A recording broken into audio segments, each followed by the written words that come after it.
Welcome home. We are WNST, AM 1570, Towson, Baltimore. We are Baltimore positive, and this is the Back to the Future Scratch-Offs. I'll be giving these away on Wednesday at Red Brick Station in White Marsh. Taking a little respite. We're going to be doing the show in Las Vegas next weekend, maybe with Elvis at the pool. I'm not sure, as part of the Maryland party. That'll be happening on Preakness weekend. And then we're getting back to action. We're going to be back at Fadley's later on in the month, and also going to Greenmount Station in Hampstead, one of my favorite places to have crab cake and hang out with Chris and the group up there. So we'll be doing that in early June. Can't believe we're talking June. It's early May. Justin Tucker's still not a Raven.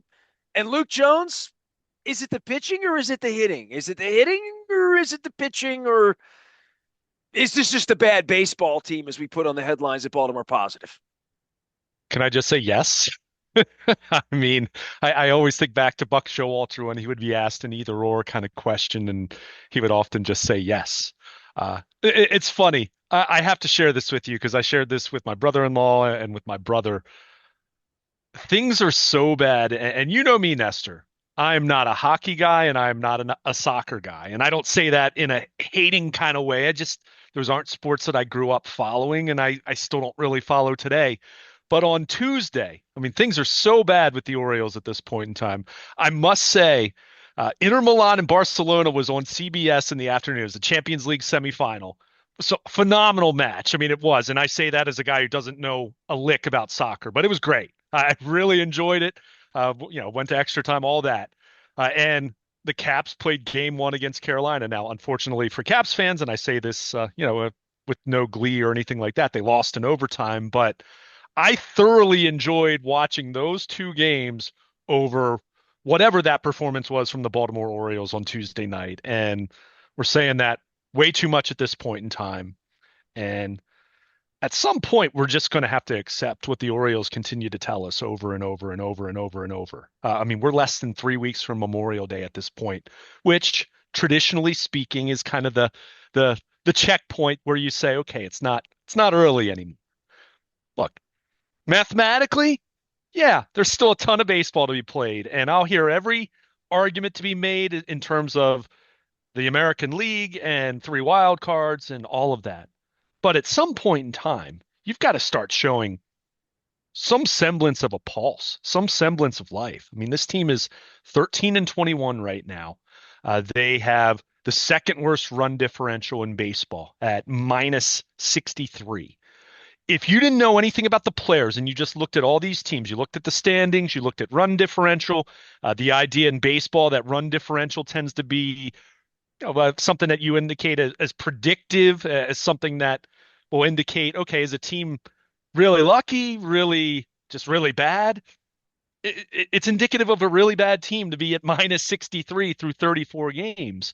And Well, you they did start, have a 20-run differential in one of the games. So, I mean, right? I mean, they they did. did, but they also have plenty of other games where they've lost 9-1, like they did on Tuesday night, where you just say, I mean, it's bad. It's bad. And does that mean I think they're going to lose 100 games like the pace that they're currently on right now? Probably not. But you start doing the I hadn't math. thought about that, by the way. You just said that out loud. They're on a 100 loss pace. That's a hell of a number.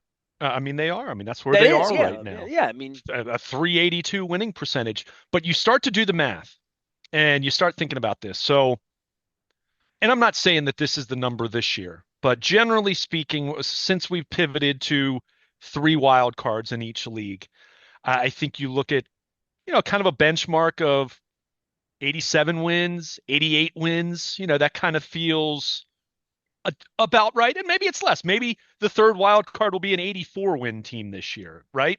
But just for purposes of this exercise, for the Orioles to go 88 and 74, which, would, if they did that, you'd feel good about them being a wild card at the very least. you feel good about them in general if they won 88 games Sure, right now. because that entails playing like a 95 win baseball team the rest of the year. Even with this team at full strength going into the season, and I guess they weren't at full strength going into the season, but I think you understand what I mean by that. I don't think there were too many people who thought this was going to be a 95 win outfit. And when you look at the pitching, You look at the fact that they're 28th in runs allowed per game. They are now down to 23rd in runs scored per game. This isn't below average offense. This is teetering towards just plain bad offense.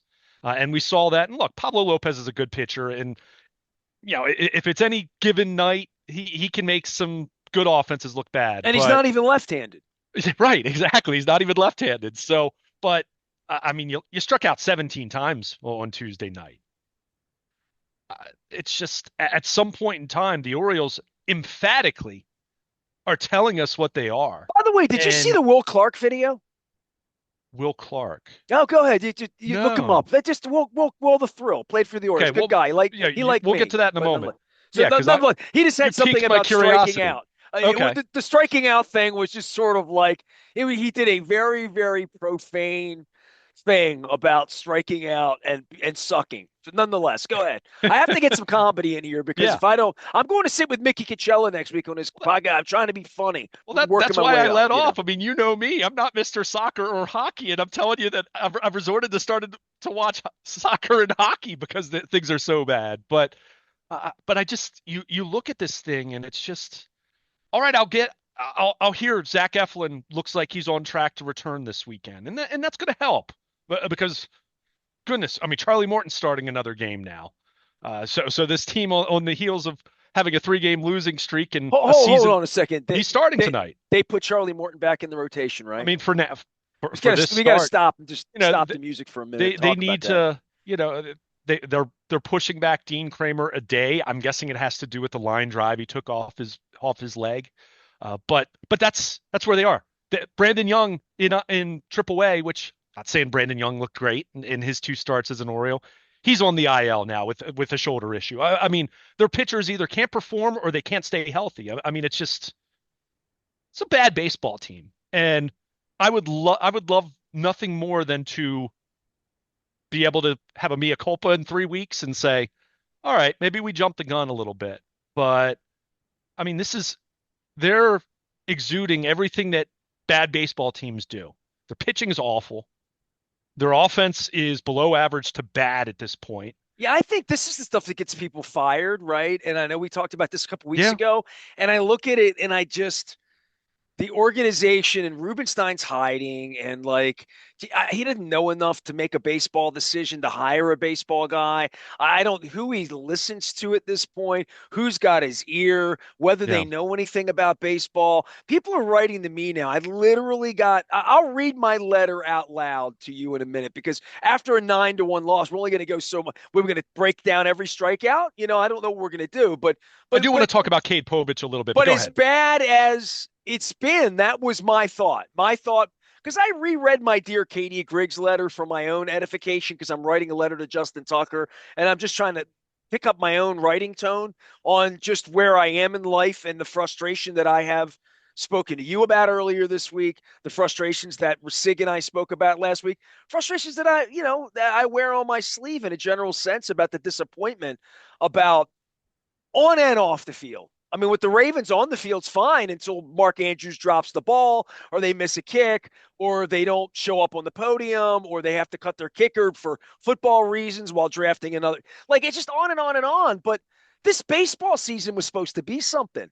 You know what I mean? It's This is miserable. not, I mean, it's not crying over spilled milk. This is this guy inherited, I'm talking about Rubenstein, a team that had a lot of problems, but the shining light was the one biggest problem is the field and what's on the field. You're going to be okay with that, dude. You're going to have good players, and this is going to be a good team. I don't. I'm exasperated, and it's May. I don't know what to say. Yeah, and look, they are very injured. We have to continue to acknowledge that they are very injured, and that's a big part of this. And this is why I'm not sitting here saying that I would expect this team, as it's presently constructed, that they should be 21-13 compared to 13-21. But you're at a point where you're very much in danger of burying yourself at this point. I mean, we already said they have to play like a 95 win team the rest of the year just to win 88 games, and where's the help coming? Okay, I'll hear Eflin. you hope it makes their starting rotation better to the point where Charlie Morton doesn't have to make any more starts. And whether they let him dabble in the bullpen for a little bit longer or whatever happens, fine. But that doesn't turn the rotation from horrendous to good overnight or good enough overnight. And the offense, Tyler O'Neill just started a rehab assignment at Norfolk. Westberg's getting ready to start one. Those guys should be returning. But I still look at the lineup on Tuesday night, and don't get me wrong, it's not a lineup at full strength. But let me just go down the names real quick: Mullins, Henderson, Rutschman, O'Hearn, Mountcastle, Holiday, Kerstad, Mayo, Carlson. The only name there that really stands out, like if we were talking about this lineup in February, is Dylan Carlson's playing tonight. Who? Yeah. The other eight guys are, whether it's their best nine or not, when everyone's healthy, they're legitimate guys. They're guys that we've talked about, or guys that are on the come allegedly, like Heston Kjerstad and Kobe Mayo the last couple of Well, years, Buck right? would say you better have some pile divers in there. Or we got the Right. wrong team.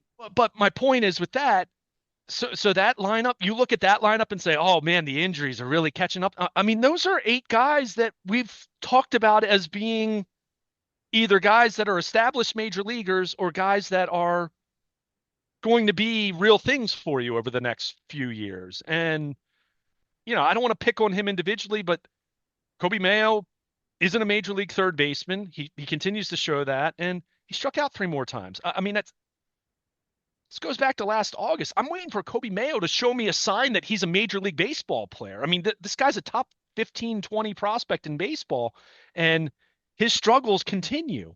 And he's not the only one. Let's be clear, and we've seen that in terms of guys getting to the majors and giving too much of a vibe that they're a quad A player. But meanwhile, Kyle Stowers goes to the Marlins and go look at his numbers. He's having a terrific year. Maybe the Marlins figured something out that the Orioles genius player development couldn't unlock. But it's just, there's a lot of frustration. You could tell how frustrated I am watching this baseball team because it's a bad baseball team. This isn't 13-21 with a -7 run differential where you say, man, they've had some rotten luck and some one-run games. And no, they've played a lot of uncompetitive baseball, non-competitive baseball. And at some point in time, like, you just have to start believing what they're telling you over and over and over and over. They haven't. We're the second week of May now. They still haven't won 3 games in a row. They've won 2 series all year. It's not that early anymore to just keep saying, "Oh, it's just a bad." It's when you've only won 2 series all year, it means you lost the rest of them, kind of, sort of, because you're not splitting a whole lot anymore. And again, the run differential and everything. The run differential would tell you, and let me pull it up just to be completely accurate and fair here. Because you got to tack 8 more on. It's a +8 or a -8. Oh, it's a -63. But I'll give you a nerdy, a kind of a nerdy statistic here that people use. So Pythagorean win-loss record has to do with based on how many runs you've scored compared to how many runs you've allowed, right? And we already said they're -63. So they are 13-21. Their Pythagorean win-loss record suggests they're playing, they're an 11-23 team. So from that standpoint, based on their run differential, they actually have a couple more wins than you'd expect. So that tells you that, I don't want to say they're lucky, but it tells you that just how bad this is. So, I mean, something's got to give. And well, the got to give is these players have to hit the ball because there's no one else coming at this point. Well, it's that, and to some degree, these pitchers have to pitch. Charlie Morton has to make it through 5 innings one night sometime and give them a chance to win. And maybe that just won't happen anymore. I mean, we're right. Again, he's 41 years old. That's not, Yeah. You've been borrowing from Father Time for a long time. He wins all wars. And to be very clear, even if you thought Charlie Morton was, quote, washed up, even if you were in fear of that happening, I still don't know if many people thought he'd have a 10 ERA, right? Maybe 5.5, 6. Or listen, but hey, with 41, it becomes unserviceable. It does. It's what Craig Kimbrell is. But at the same time, like, but at age 40, But at age 40, he was still, it's not, as I even said, he had fine September. Like it Dude, I'm wasn't. with you. It's a whole lot more problematic that Kobe Mayo can't find the baseball than it is a Well, 41-year-old pitcher I mean, who all might of be it's washed up, problematic, right? I right? mean, Yeah. all of it's problematic. I mean, yeah, they have young players who are supposed to be really good, and I mean, Adley Rutschman's hitting 211. Ryan Mountcastle, who did have an RBI double on Tuesday night, drove in their only run. Ryan Mountcastle has a 315 slugging percentage.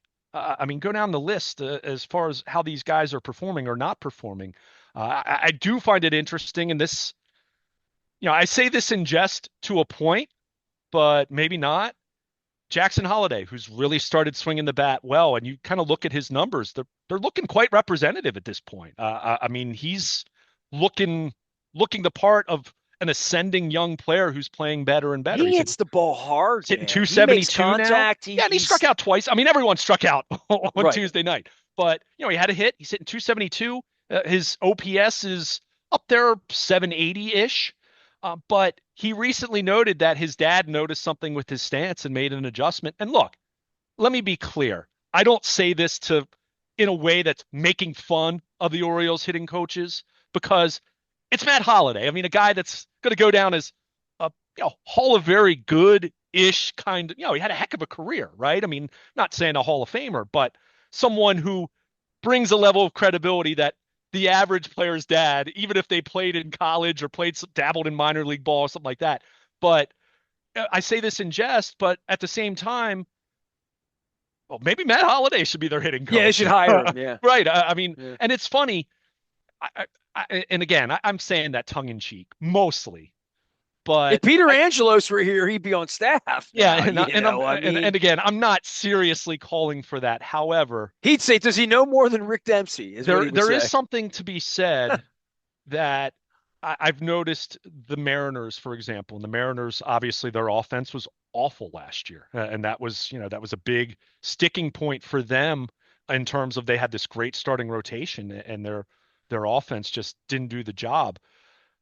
They hired Edgar Martinez. They brought Edgar Martinez into their program and I don't think he's their official hitting coach. I think he's like their offensive strategy advisor, something like that. Well, only Point is, because Tony Gwynn's dead, I would say Edgar Martinez may be on earth the best yeah, hitter I've ever seen. but I Like guess, literally, right, right? I sure, mean, when sure, I'm thinking sure. about maybe Ichiro, but other But than I that, guess my point is, and the Mariners, I mean, they have a general manager that's cut from the same kind of teeth, cut from the same cloth as a Mike Elias, when you talk about where they are. But, Jerry DePoto is of course who I'm referring to. I think he's their president of baseball ops.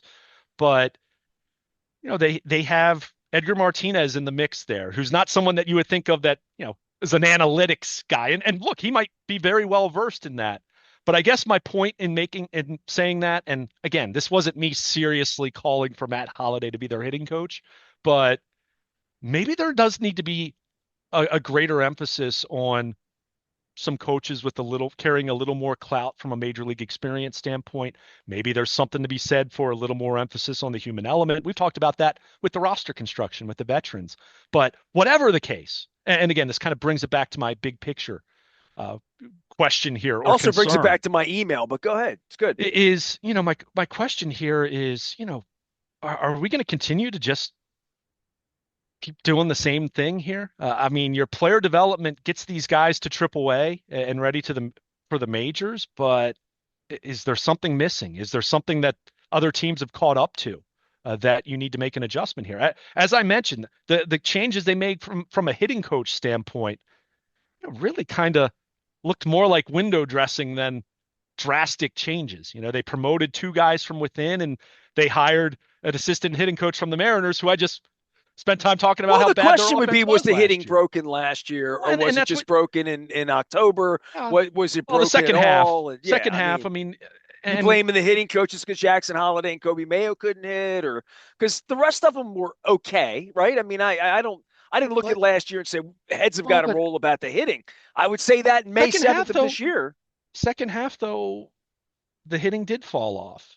I mean, we talked about it with Rutschman, whether how much of it was health and how much of it was bad habits, maybe direct tied to health. Well, he's still not He's been better in I don't terms of know. he's We just drawn didn't more talk about walks. bad instruction last. That's all I'm saying. I mean, Oh, but now we are because they're when starting. everyone's Now they're a struggling, mess. when Yeah. everyone's struggling, you have to ask these questions. You need to be self-critical. You have to be introspective in terms of why this is the way it is. And that's why, you mentioned Rubenstein, and look, that's it getting to it will get to a point potentially where that becomes a bigger factor. But this is Mike Elias who has to look at this point in time and say, is there something that's missing here? Because our hitters who do great through AAA, including Kobe Mayo, they come to the majors and you know Rutschman his first 2 years, Gunnar Henderson of course, but we're seeing enough guys struggle where is there something missing here? When I say struggle, I don't mean like, oh, they need to be a 300 hitter from the moment they arrive, but some of these guys that you're talking about prolonged issues or guys that are regressing in some cases where I ask, is something missing? Is something, did teams catch on to something that you did that was cutting edge from a hitting development standpoint? And they've caught up and they've now been able to adjust. And now you haven't made an adjustment to their adjustment, right? I mean, I'm not saying that's what it is definitively, but my goodness, these are the questions you have to ask. I've used this analogy since the second week of the season. The pitching is a D student that's getting Fs right now, right? We didn't think the pitching was very good. Even when it was close to full strength, we had our questions whether it was going to be good enough. So, yeah, the pitching is awful, but I can't sit here and say that I'm shocked that it's been awful. I am shocked that their offense is what was supposed to be allegedly an honor student, the strength of your team, and got a D plus average at this point. I mean, they're below average and they're bottom 10 in runs scored per game at this point. And I know they've been banged up, but as I said, you look at that lineup Tuesday night, on paper, that's the lineup that everyone's been hyping the last few years in terms of, oh, you get Kerstad here and you get Mayo here, and it's just like, what gives? This is so far below the bar, and it's why I've banged so much on the hitting. Almost like we have. You even joked as we were texting the other day. It's almost like an Abbott and Costello routine where Dude, you. 3 hits and 17 strikeouts speaks for itself, I right? mean, it's I just mean, and doesn't let's matter that they gave up 9. They did. They could have given sure up 4. It wouldn't have and, mattered. right. And let me be clear, and this is where we can bring it back specifically to what happened Tuesday night. I mean, Cade Povich in the third inning, things completely fell apart for him. And, I kind of looked I went back and rewatched that inning even. And, he went up against the lineup that was all but one hitter was swinging from the right side, some switch hitters in that lineup too. But that third inning, he relied so much on curveball and fastball. When you're a lefty going up against a lot of right-handed hitters, a big part of what was talked about this spring and early this season when Cade Povich has looked better has been that kick changeup that he's throwing. His changeup wasn't even a factor. He wasn't even trying to throw it in that inning. And I kind of questioned the pitch selection there. And obviously, he poorly located a couple fastballs, poorly located a couple curveballs. And, before you know it, it's 5-0. And then at that point, yeah, you're thinking, man, this game's shot because your offense has done nothing early on and now they're down 5-0. But I looked at that and the other innings he pitched fine, and at the very least he gave them enough length that their bullpen wasn't completely shot on Tuesday night. Although certainly late in the game it didn't pitch well, It but only takes one bad inning and it's over. yeah, no question. But I just kind of looked at that inning and I kind of questioned even the pitch selection. So I mean, it's just there's nothing I like about this team right now. I mean, and I don't say that with any level of hyperbole. There are certain individuals that are having good seasons, like Ryan O'Hearn's having a really good year. We've talked about Mullins, although Mullins the last 2 weeks has really cooled off. Um, Jackson Holliday's of all their young guys, Jackson Holliday's the one guy that it's like, hey, it looks like he's starting to really figure this out, and that's great to see, right? Because Let's with young see Gunnar guys, Henderson figure it out again, and yeah, Adley Rutschman I want to figure it see out Gunnar. again. I want to see Gunnar Henderson look, and Gunnar swung the bat a little bit better of late, but he's still not hitting for power. Adley Rutschman has drawn walks. The walk rate has gone way up back where it was the first couple of years. That gives me some hope, but the overall profile is a sub 700 hitter, 700 OPS hitter. I mentioned Mountcastle. Kerstad continues to Not look like a not big hit league for. player.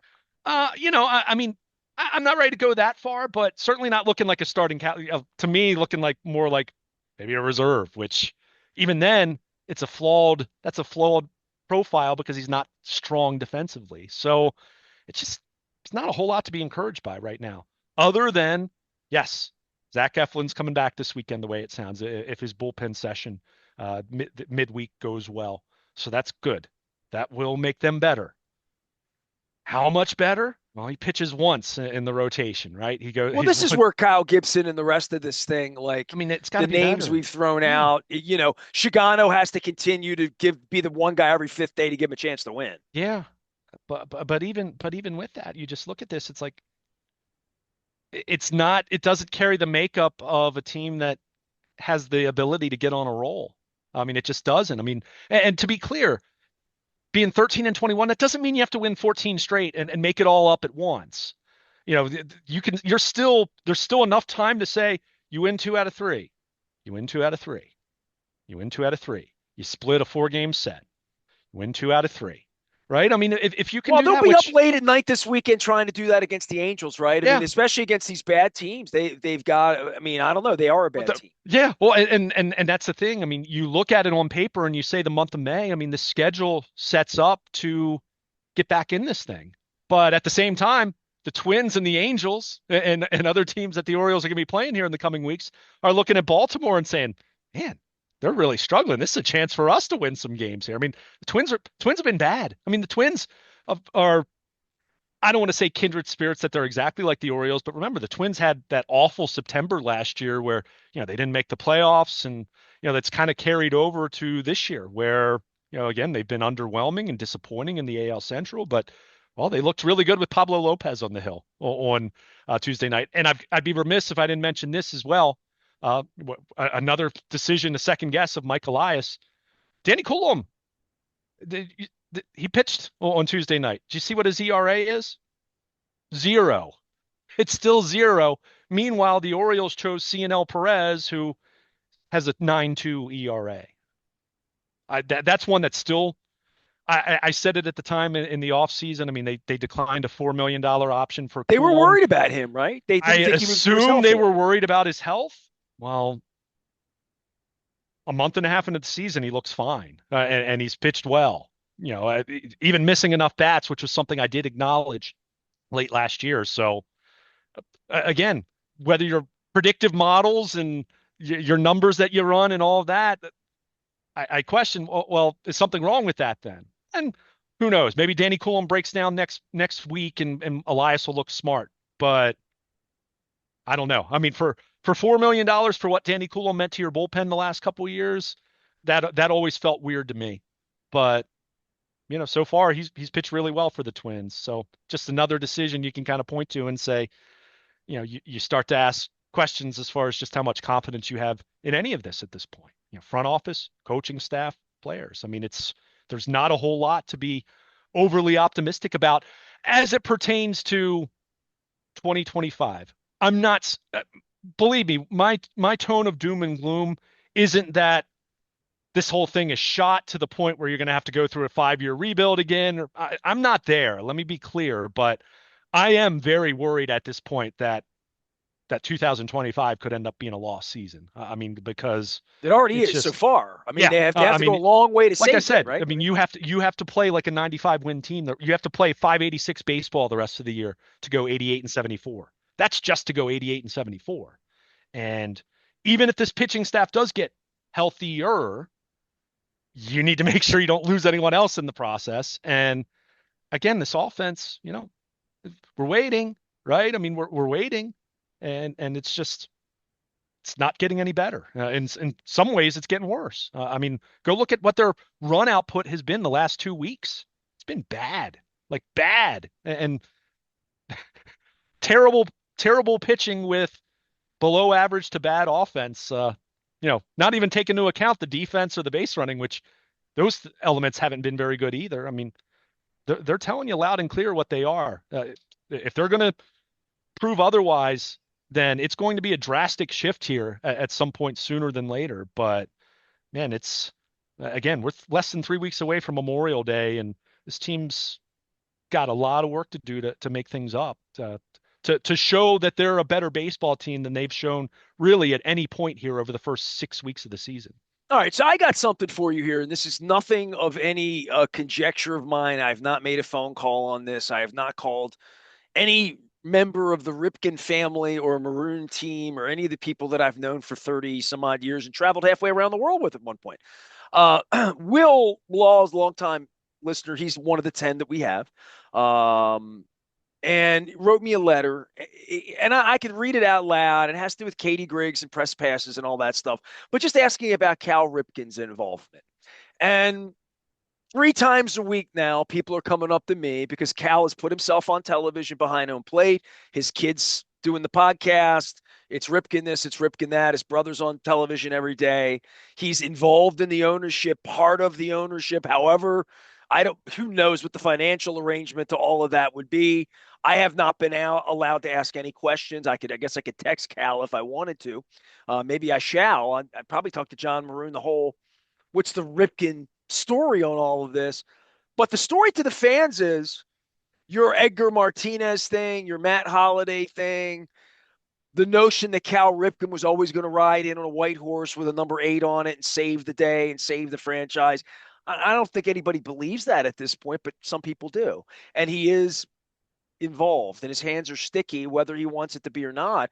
I've not in any way thought that Cal Ripken wants to take an 80 hour a week job at this point in his life and be Mike Elias. I don't think that's the gig. I don't know what the gig would be. And I know Cal's now he made commercials last year. Feels like he's a little more removed this year, but I have no idea the reality because none of them speak to me. But the Ripken thing is dangling in the populace. That's all. I'm bringing Yeah. it to light because this is not the first time this week that somebody has said something to me about Cal Ripken coming back to run the team or something. Yeah, I mean it's been rumored off and on. And when I say rumored, not meaning rumors from within the organization per se or within baseball per se, but just fan conjecture and everything. I mean, it's been talked about for 20 years off and on. My question to that would be, I mean, what about Cal's profile other than a Hall of Fame player? Since his career ended in 2001, what about his profiles really prepared him? Now, Ripken Baseball and everything that, the Cal Ripken Senior Foundation, all of that, that's well and good. And I'm not diminishing that in any way, but he hasn't really done anything over the last 20 years that would prepare him for any kind of a front office role. I mean, is he I think familiar you with? deify him and you demean the position and the job if you knew anything about the job, and Cal knows the job. Yeah, I mean, Cal knows the I job. think They there's a all know the lot. I job. think there's a lot to it. I mean, I don't know how well versed Cal is with analytics and the technology that look, whether you're a believer in Mike Elias specifically or not, all of those things are indeed part of baseball in 2025. You can certainly say that there are some teams that maybe overemphasize those things, or some teams use those things better than others, but those things need to be used. Those are very much a reality of baseball in 2025.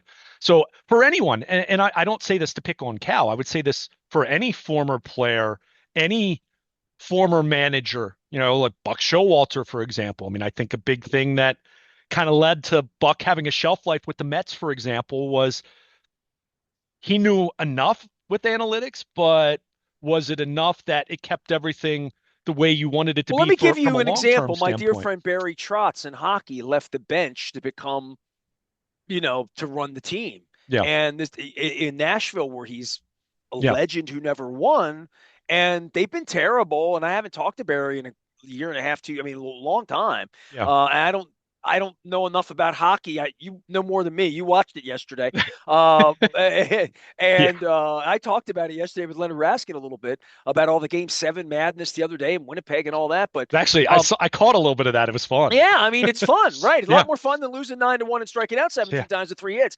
But I would say that that's That's a hard enough transition if Yeah, you're Tito Francona and you think I want to go do that instead of this.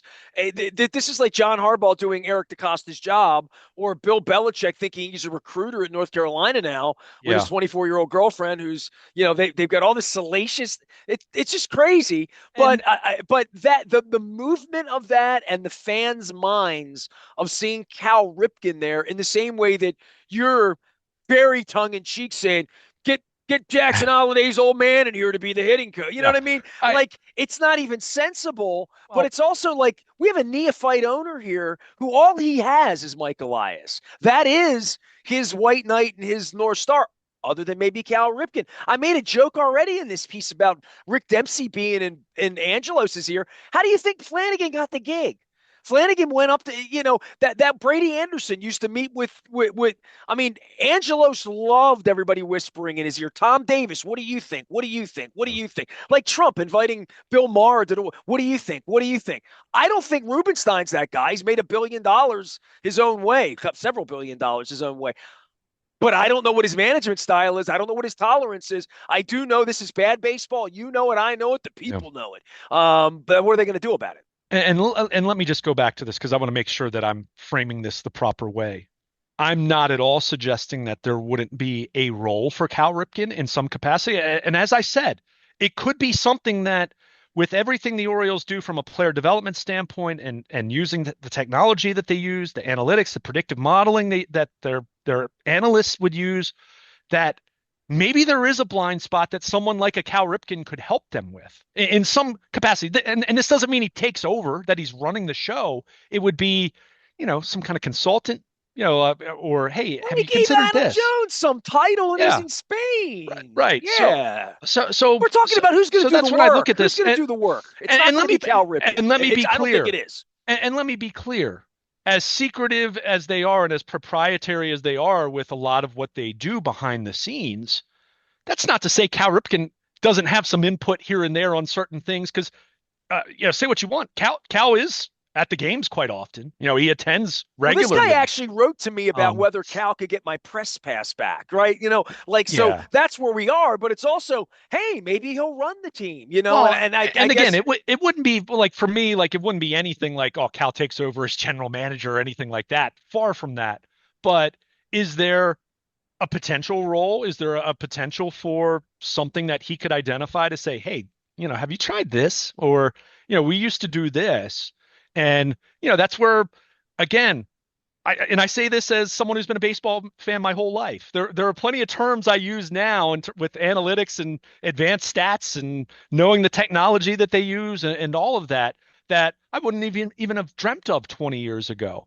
But that doesn't mean that there aren't elements of the game from 20 years ago that don't still have a place. That doesn't mean that you don't have a blend of the human element and technology, or a blend of some old school principles with what is considered more cutting edge in 2025. So is there a blind spot there that the Orioles are missing? I don't know. But again, when you're performing like this, everything has to be on the table. And that's why, and we haven't even mentioned him by name in this conversation, but like Brandon Hyde, I mean, do you have to look at making a change at manager or the coaching staff?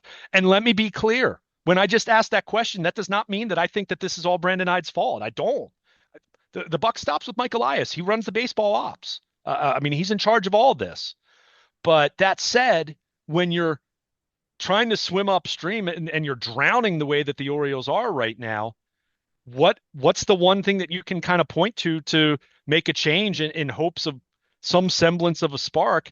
It is on the coaching front well, more so. historically, 13 and 21 teams are headed towards getting a manager fired Yeah, at some point, sooner or later. whether it's Memorial Day, June, early June, like Dave Tremblay, or after the season. And again, And most cases that had to do with an itchy trigger finger of an owner, right? I mean, I mean, here, I don't think it that's going to be can. the case. I mean, I don't know. I mean, again, it all depends on the power structure. I mean, Mike Elias is in charge of baseball in this organization now.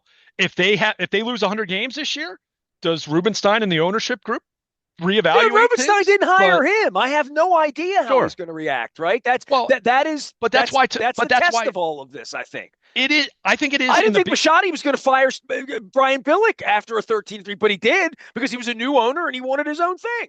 I agree with you in the big picture sense, but in the here and now, within the 2025 season, I think that's a Mike Elias call. But I think the problem, if you're looking at it, and I don't say this to be personal with Mike by any stretch, but I just think the reality is when you put together the roster and you were the one that was being criticized even before the season started about not doing enough in the offseason, and now you're going to fire your manager, everyone kind of, everyone will say, okay, now Well, it's they're on all you. trying to make nice with the new owner So, too. So yeah, and please him and like I mean that's very obvious, right? It's how Kevin Brown looks like I he's mean, keeping his job. that's only natural. I Well, mean, any organization, it's going to be that and way. Yeah. I agree with all of that, but I think it's all new and this amount of struggle can lead to chaotic things. That's all. And I don't know whether it will or won't.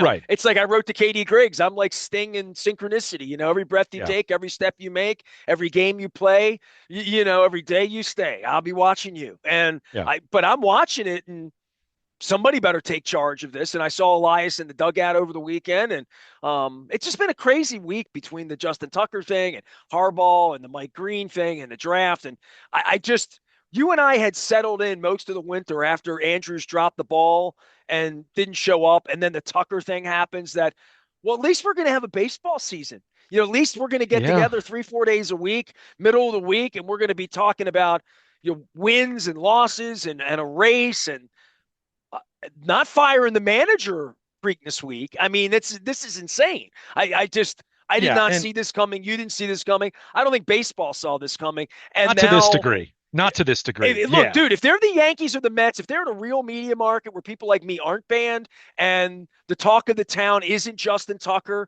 and his pants on and maybe the Preakness I get. I mean, the Preakness isn't the talk of anything for anybody anymore. Never has been, except for me and my brain.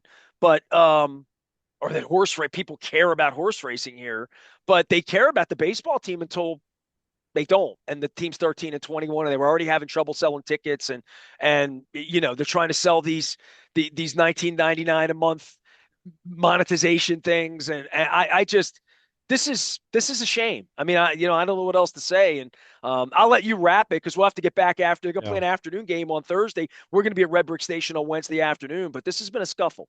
I mean, they've got to find a way to start gaining some traction here. I mean, you've got to start finding a way to inch back to 500. I mean, or the season it will be over by mid-June, late June. I mean, then you'll be talking in terms of like, well, mathematically, you're just, you can get all these guys back. You're not going to play like a 105 win team, when you get those guys back. So, I mean, they've got to find a way. I mean, if this team right now were 17 and 17, it wouldn't be all roses, right? But I think you could understand it given the injuries that they have. But and you They kind could of be look at that. 17 and 17 over the next 17 or 34. I would take that if Eflin comes back Yeah, and makes them a 500 team for a while. I'd yeah, like to see that better. You know what I mean? I'd like to sure. see I mean, them getting it up would on be the progress, All-Star I break. If suppose. they're Yeah. 5 under at the All-Star break, that's good now. From my way of Relatively thinking, speaking, that yeah. puts them in a position to compete. If you think Bradish is coming, or you Yeah. think there's a deadline deal, or Kobe Mayo wakes up and hits the ball, or Gunnar Henderson catches fire and hits 380 for a month and Mhm. hits 12 home runs next month. I mean, all of that's possible. Sure. This isn't Rio And Ruiz and Dan right. Straley, right? And I don't think they're going to play like a 100 loss team all year, but at the same time, I wouldn't have told you that they'd start 13 and 21 either, right? I mean, at some point in time, there are countless examples. You can cite all you want about teams that start slowly. I mean, we talked about the Astros last year. I mean, the 1982 Orioles had a poor April, all that. But for every example like that, you'll also find plenty of examples of teams that were supposed to be good and they get off to a bad start and they never really recover, or they do, but they recover so late into the season that you can't make it up. I mean, the Astros in 2016 were an example of that. They got off to a bad start after their kind of ahead of schedule type year that they had. They got off to a bad start and then they just never recovered. And then they won the World Series the following year. So I'm not saying that's going to be the Orioles by any means because I'm questioning it and or doubting just about everything at this point in time. But Man, I mean, if this continues the way it is, even over the next couple weeks, I mean, I don't know how you don't take a long look at having to make some kind of change. And I think you know what I'm talking about there. But at the same time, they need everything to be better. And this is not solely on one entity, other than if you want to put it on Mike Elias, because ultimately the buck stops with him. But everything has to be better. Even these young players. I mean, it's not like these guys haven't played baseball before. I mean, these are accomplished players. These aren't snake oil salesman type prospects that maybe the Orioles tried to peddle to you 30 years ago. These are highly touted Baseball America, Baseball Prospectus, Fangraphs, The Athletic, MLB Pipeline, all of them told you these were good young players. And it's not looking so hot right now. And that's just it's really disappointing. Charlie Morton's one thing, but then you look at everything else that's going wrong, and that's where it's tough to feel as deflating as it feels in the second week of May, but here we are. Yeah, there's a lot of time left, but man, you just got to start showing a pulse. And this team barely shows a pulse for a game or a couple games or a series, and then it's right back to looking like this again. Well, the Caps will drop the puck soon, and the Toronto Maple Leafs are dropping the puck too. I had Howie Mandel on this week. He's playing down in Annapolis next week.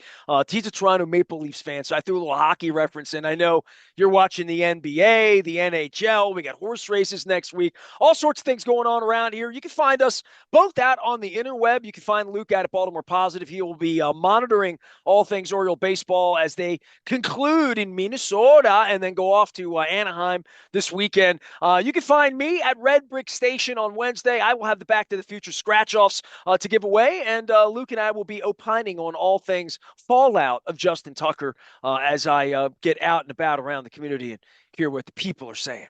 I am Nestor. We are WNST, AM 1570, Towson, Baltimore, and we never stop talking Baltimore positive.